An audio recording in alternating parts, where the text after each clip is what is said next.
Öncelikle selamun aleyküm arkadaşlar. Ye amın oğlu boğazıda kalsın.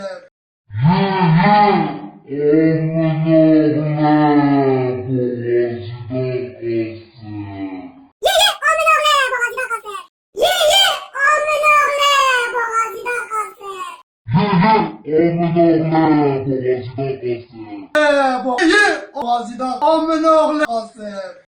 Ye amın oğlu boğazıda kalsın. Ye amın oğlu boğazıda kalsın. Ye